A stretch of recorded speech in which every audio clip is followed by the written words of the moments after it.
Baik, Assalamualaikum warahmatullahi wabarakatuh. Kenalkan nama saya Faulia Ferliana dengan NIM 24029042. Pada kesempatan kali ini, saya akan mempresentasikan pemahaman saya tentang materi pada matkul pengantar kewirausahaan dari materi 1 hingga materi ke-7. Baik, langsung saja. Pada materi ke-1, yaitu pengantar kewirausahaan. Pada matkul ini, mempelajari tentang prinsip dasar kewirausahaan, model pengembangan kewirausahaan, strategi kewirausahaan, etika bisnis dalam berwirausaha, wirausaha sosial, serta wirausaha di era revolusi industri 4.0. Pada materi ini, kami mempelajari tentang apa itu kewirausahaan. Menurut pendapat beberapa ahli, kewirausahaan adalah salah satu proses penerapan kreativitas dan inovasi dalam memecahkan persoalan dan menemukan peluang untuk memperbaiki kehidupan. Statement ini disampaikan oleh Zimmerer pada tahun 1996. S. Wijandi pada tahun 1988 juga mengemukakan pendapat bahwa kewirausahaan adalah suatu sifat keberanian keutamaan dalam keteladanan dalam mengambil resiko yang bersumber pada kemampuan sendiri. Materi kedua, tentang prinsip dasar kewirausahaan, saya akan menjelaskan perbedaan kewirausahaan dengan wirausaha. Apa itu kewirausahaan? Kewirausahaan adalah atau entrepreneurship adalah suatu sikap atau jiwa dan kemampuan untuk menciptakan sesuatu yang baru yang sangat bernilai dan berguna bagi dirinya dan orang lain.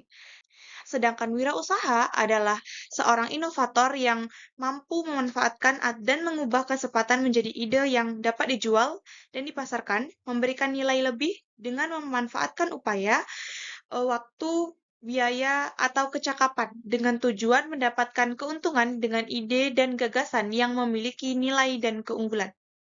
Karakteristik kewirausahaan. Apa itu karakteristik kewirausahaan? Karakteristik dalam berwirausaha itu memiliki peran penting dalam berwirausaha karena karakteristik yang dimiliki oleh seorang wirausaha dapat mempengaruhi kesuksesan dan keberlanjutan usaha mereka. Apa saja yang menjadi ciri dari seorang yang melakukan proses kewirausahaan? Ciri-ciri yang pertama itu adalah komitmen, keterkaitan yang kuat terhadap visi dan tujuan mereka. Yang kedua adalah dorongan kuat untuk berprestasi, adalah hasrat untuk mencapai hasil yang lebih baik dan selalu berinovasi. Yang ketiga adalah inisiatif dan tanggung jawab, praktik dalam tindakan dan mengambil tanggung jawab atas hasil. Yang kelima adalah mengambil keputusan. Seorang wirausaha harus berani dalam mengambil keputusan. Yang keenam adalah mencari umpan balik. Yang ketujuh adalah internal focus control, yaitu keyakinan bahwa hasil usaha ditentukan dari seberapa besar usaha untuk mencapai tujuan. Yang kedelapan adalah toleransi terhadap kegagalan, bahwa seorang wirausaha pantang menyerah jika mendapat sebuah kegagalan. Yang terakhir yaitu pengambilan resiko yang teraktualisasi. Dalam berwirausaha diperlukan niat, motivasi, dan mindset berwirausaha.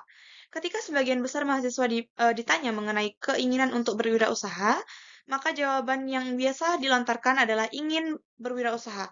Namun, persoalannya adalah niat mereka hanya sebatas wacana yang tidak jarang menjadi hal yang tertinggal dan tidak pernah disentuh untuk dilaksanakan. Maka dari itu, kita membutuhkan niat, motivasi, serta mindset dalam berwirausaha.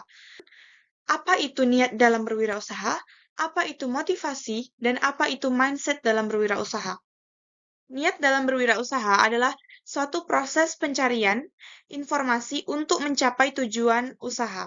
Sedangkan motivasi dalam berwirausaha adalah apa yang menjadi pedoman kita dalam mencapai tujuan untuk meraih sebuah kesuksesan dalam berwirausaha. Mindset dalam berwirausaha harus dimiliki seorang wirausaha yang akan berwirausaha untuk membentuk rasa kepercayaan diri bahwa kegiatan kewirausahaan adalah pilihan hidupnya yang nantinya akan menentukan level keberhasilannya di kehidupan masa depan. Berikut juga dijelaskan keuntungan dan kerugian dalam berwirausaha. Keuntungan dan kerugian dalam berwirausaha yang pertama adalah imbalan berupa laba, yaitu wirausaha tidak terikat pada gaji. Laba menjadi motivasi utama bagi banyaknya wirausaha. Yang kedua adalah imbalan berupa kesuksesan. Yang ketiga adalah imbalan berupa kebebasan. Berwirausaha menikmati kebebasan dari pengawasan dan aturan organisasi. Jadi, memungkinkan mereka untuk menjalankan bisnis sesuai dengan cara mereka sendiri. Yang keempat adalah imbalan berupa kebebasan menjalani kehidupan. Wirausaha bebas dari rutinitas dan pekerjaan yang membosankan. Selain keuntungan, juga terdapat pula beberapa kerugian dari kegiatan berwirausaha, yakni pengorbanan personal. Wirausaha seringkali harus bekerja dalam waktu yang lama, mengorbankan waktu dengan keluarga, rekreasi, kapanpun mereka harus ada dan kapan saja. Yang kedua adalah beban tanggung jawab. Wirausaha mengelola semua fungsi bisnis, termasuk pemasaran, keuangan, dan pengadaan. Tanggung jawab dapat menyebabkan tekanan tinggi hingga frustasi. Kerugian selanjutnya adalah kecilnya margin keuntungan. Seorang wirausaha dengan modal terbatas dan sering mengambil keuangan pribadi, margin keuntungan wirausaha cenderung kecil dan menjadikan resiko gagal sebagai bagian dari usaha mereka. Materi ketiga, kita masuk ke dalam model pengembangan kewirausahaan. Pengertian usaha. Usaha adalah melakukan kegiatan secara tetap dan terus-menerus dengan tujuan memperoleh keuntungan baik yang diselenggarakan oleh perorangan maupun badan usaha yang berbentuk badan hukum atau tidak berbentuk badan hukum yang didirikan atau berkedudukan di suatu daerah dalam satu negara. Tahap-tahap pengembangan usaha antara lain yaitu memiliki ide usaha. Yang kedua, penyaringan ide atau konsep usaha. Langkah selanjutnya adalah penyaringan ide atau konsep usaha. Setelah menemukan ide atau konsep usaha, dilanjutkan dengan pengembangan rencana usaha atau business plan. Yang keempat adalah implementasi rencana usaha dan pengendalian usaha. Setelah itu adalah praktek atau melaksanakan usaha tersebut. Teknik pengembangan usaha. Yang pertama adalah perluasan skala usaha. Bisa dilakukan dengan cara menambah kapasitas mesin dan tenaga kerja serta tambahan jumlah modal untuk investasi. Yang kedua, menambah jenis barang atau jasa yang dihasilkan. Yang ketiga, menambah lokasi usaha di tempat lain. Yang kedua adalah perluasan cakupan usaha. Perluasan cakupan usaha atau diversifikasi usaha dilakukan dengan mengembangkan jenis usaha baru di wilayah usaha yang baru serta dengan jenis produk yang baru dan bervariasi. Yang ketiga adalah perluasan dengan kerjasama, penggabungan dan ekspansi baru. Yang pertama adalah joint venture. Joint venture adalah bentuk kerjasama beberapa perusahaan dari negara yang berbeda menjadi satu perusahaan untuk mewujudkan konsentrasi kekuatan-kekuatan yang lebih padat. Lanjut, yang kedua, merger. Merger adalah proses penggabungan dua perseroan menjadi satu perusahaan. Salah satu perusahaan tersebut akan tetap berdiri dengan nama yang sama. Sementara perusahaan yang lain akan hilang dan kekayaannya menjadi milik perusahaan yang baru. Yang ketiga yaitu holding company atau akuisisi. Holding company adalah penggabungan beberapa perusahaan dengan salah satu perusahaan yang bertujuan untuk memiliki saham dari perusahaan yang lain dan bisa mengatur perusahaan tersebut. Yang keempat adalah sindikat. Sindikat yaitu kerjasama antara beberapa orang bermodal untuk mendirikan perusahaan besar. Yang terakhir yaitu kartel merupakan kesepakatan tertulis antara beberapa perusahaan yang sejenis untuk mengatur dan mengendalikan berbagai hal dengan tujuan menekan persaingan dan meraih keuntungan. Selanjutnya yaitu perencanaan pengembangan unit bisnis. Ada 8 tahap dalam mengembangkan suatu unit bisnis, yaitu pertama mempunyai visi dan misi unit bisnis. Yang kedua analisis lingkungan eksternal. Yang ketiga analisis lingkungan internal. Yang keempat perumusan masalah. Yang kelima perumusan strategi. Yang keenam perumusan program dan yang ketujuh pelaksanaan strategi atau implementasi dari suatu usaha dan yang terakhir pengendalian usaha. Lanjut ke materi keempat tentang strategi kewirausahaan. Pengertian strategi kewirausahaan. Entrepreneurial strategi merupakan strategi yang di dalamnya terdapat serangkaian keputusan yang merupakan hal penting dari tindak nyata sebuah entrepreneurship adalah adanya hal-hal yang baru atau disebut juga dengan new entry. Pentingnya strategi dalam kewirausahaan. Strategi dalam kewirausahaan sangat penting karena memberikan arah dan tujuan bisnis yang jelas. Dengan strategi perusahaan dapat menetapkan tujuan yang jelas dan langkah untuk mencapainya, menganalisis peluang dan ancaman, serta beradaptasi dengan perubahan pasar. Yang ketiga, mengalokasikan sumber daya dengan efisien untuk meningkatkan produktivitas, membangun keunggulan kompetitif dengan keunikan yang tidak dimiliki pesaing, mengelola risiko dan meminimalkan dampaknya, membuat keputusan yang tepat berdasarkan visi jangka panjang, menarik investor dengan rencana yang jelas dan meyakinkan, dan yang terakhir, mengukur keberhasilan dengan indikator yang jelas dan terukur. Selanjutnya, strategi menghadapi ketidakpastian pasar. Ada 3 strategi dalam menghadapi ketidakpastian pasar, yaitu yang strategi yang pertama adalah perusahaan dapat tetap relevan atau dan kompetitif dengan terus berinovasi dan mengembangkan produk baru sesuai dengan kebutuhan pasar. Yang kedua adalah dengan mengembangkan portofolio produk atau layanan yang beragam, resiko dapat dikurangi dengan tidak bergantung pada satu produk atau pasar saja. Yang ketiga, perusahaan dapat tetap relevan dan kompetitif dengan terus berinovasi dan mengembangkan produk baru sesuai dengan kebutuhan pasar. Strategi pengembangan usaha yang memiliki misi.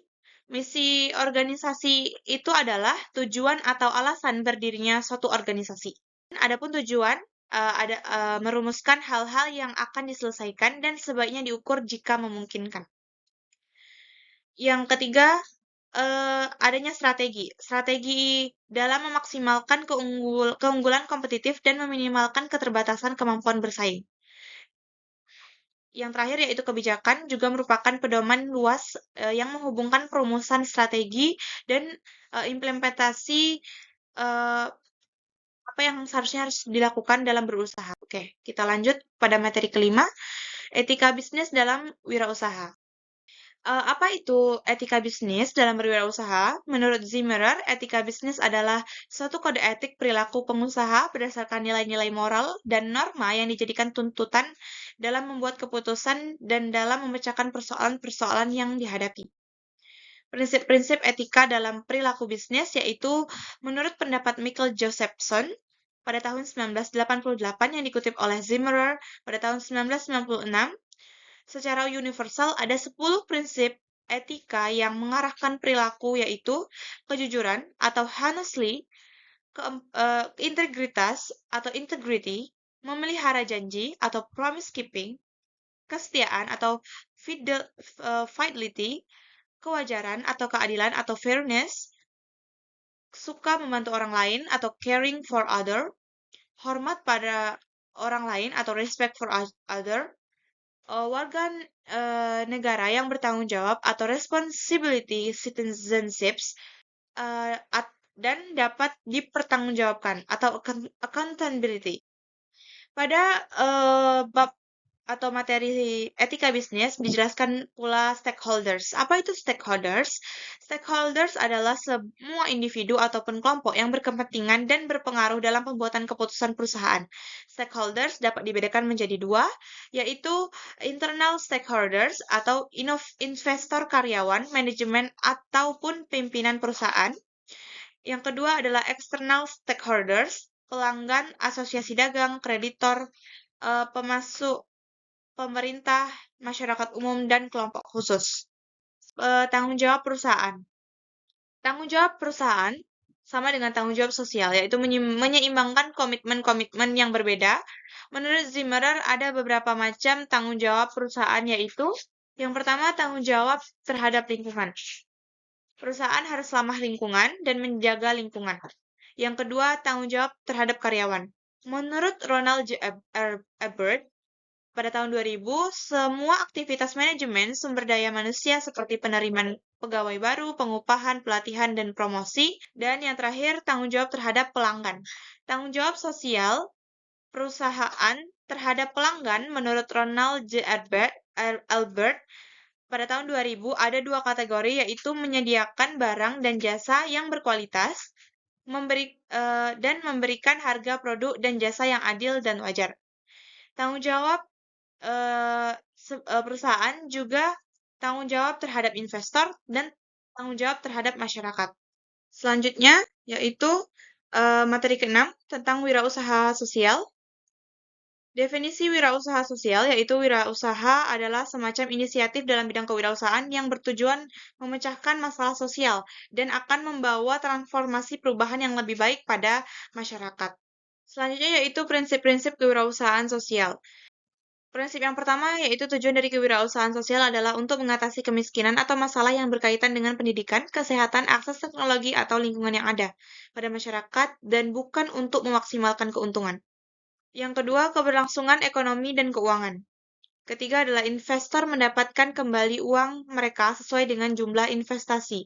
Yang kelima adalah sensitif gender dan sadar lingkungan. Yang keenam, tenaga kerja mendapat upah dengan kondisi pekerjaan yang baik. Dan yang terakhir, mengerjakan usahanya dengan senang hati. Selanjutnya, sejarah kewirausahaan sosial. Istilah kewirausahaan sosial pertama kali diperkenalkan oleh Bill Drayton pada saat menerima penghargaan MacArthur Awards pada tahun 1984. Kewirausahaan di dunia terus berkembang di Indonesia hingga masuk dan juga dibuatkan undang-undang prioritas yang berbunyi Undang-Undang Nomor 40/2007 tentang perseroan terbatas Pasal 74 dan Undang-Undang Nomor 25 Tahun 2007 tentang penanaman modal Pasal 17, 25 dan Pasal 34. Undang-undang ini mewajibkan perusahaan dan penanaman modal untuk melakukan aktivitas tanggung jawab sosial perusahaan atau corporate social responsibility atau CSR. Di dalam wirausaha sosial juga terdapat inovasi dan misi sosial. Inovasi sosial didefinisikan sebagai ide-ide baru yang mengarah ke pertumbuhan yang dinamis serta adanya keuntungan bagi organisasi. Sedangkan inovasi sosial adalah misi sosial yang membantu perusahaan sosial mencapai pembangunan berkelanjutan yang lebih kompetitif. Materi terakhir yaitu tentang kewirausahaan di era revolusi industri 4.0. Definisi kewirausahaan teknologi atau technopreneur adalah seorang wirausahawan yang memanfaatkan teknologi dalam menjalankan bisnisnya. Mereka menggabungkan inovasi teknologi dengan praktik kewirausahaan untuk menciptakan produk atau layanan baru. Pelaku atau penggiat dari technopreneurship disebut sebagai wirausaha digital. Selanjutnya, dalam kewirausahaan pada era 4.0 ini, terdapat platform yang bisa digunakan sebagai bahan untuk mempromosikan atau memperkenalkan usaha-usaha yang sedang kita jalankan, seperti e-commerce, sosial media, dan mobile apps.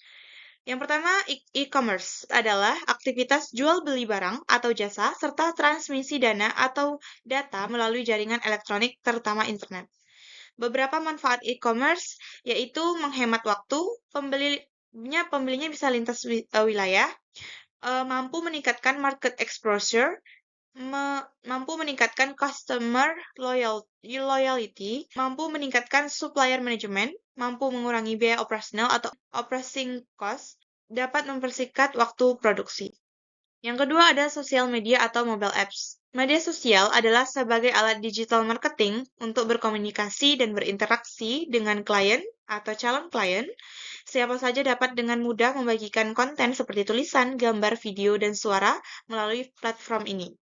Beberapa manfaat sosial media yaitu sebagai media promosi, melihat selera pasar, memberikan pengalaman lebih bagi pelanggan, kesempatan untuk lebih kompetitif sebagai kompetitor, target penjualan yang jelas. Terdapat pula kompetisi dan pengembangan usaha di era teknologi.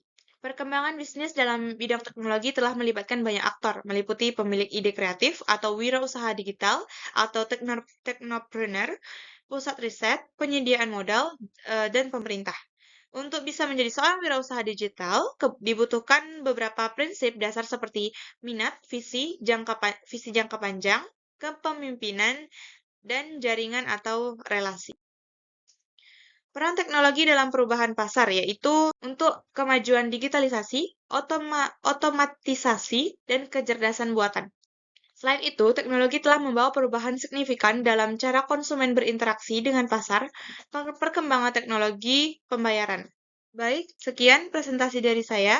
Ini saya pamit undur diri. Wabillahi taufiq wal hidayah. Wassalamualaikum warahmatullahi wabarakatuh.